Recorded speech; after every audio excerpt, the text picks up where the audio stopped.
I'm going to be talking about something that affects me personally, hypomagnesemia.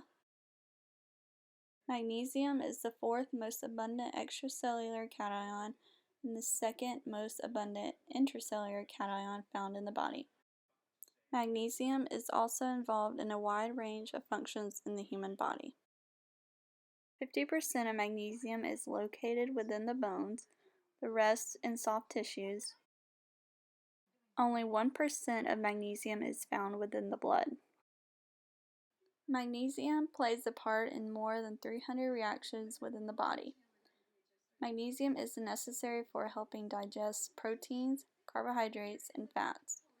Also serves as building blocks for RNA and DNA synthesis, and acts as a precursor for neurotransmitters.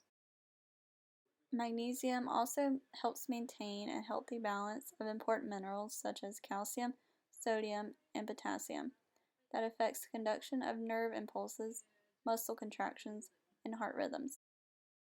Magnesium creates energy in your body by activating ATP to carry out functions like muscle fiber contractions, protein synthesis, cell reproduction, transport of substances across the cell membranes like calcium and potassium.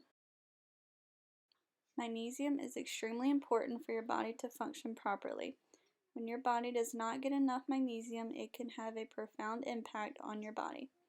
Early signs of low magnesium include loss of appetite, nausea, fatigue, and weakness. If untreated, the symptoms worsen into numbness, tingling, muscle contractions and cramps, and abnormal heart rhythms. Severely low magnesium levels can result in low levels of calcium and potassium because the mineral homeostasis is disturbed.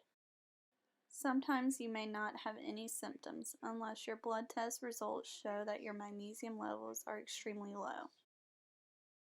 Hypomagnesemia is an electrolyte imbalance. Magnesium is an electrolyte in your body, and normal levels of magnesium are important for the maintenance of heart and nervous system functions.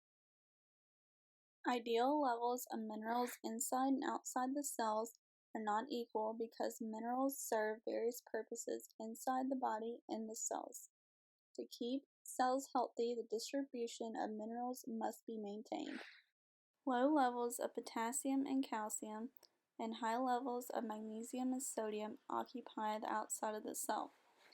Low levels of magnesium and sodium and high levels of potassium and calcium occupy the inside of the cell.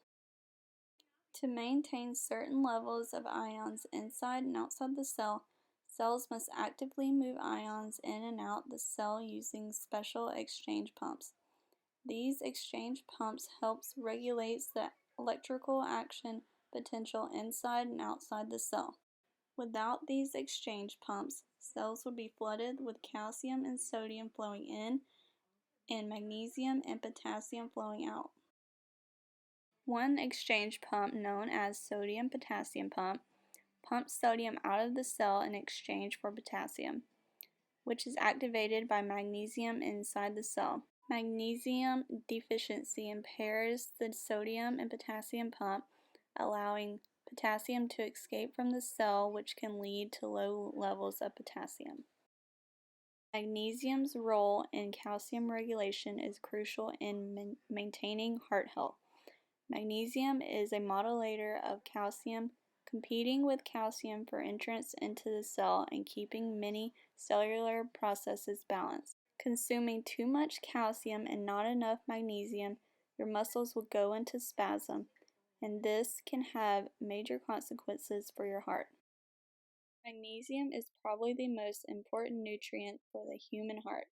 It helps the heart muscle itself function better because it is involved in transporting other electrolytes such as calcium and potassium into the cell. These things are important for nerve signals and muscle contractions for a normal heartbeat.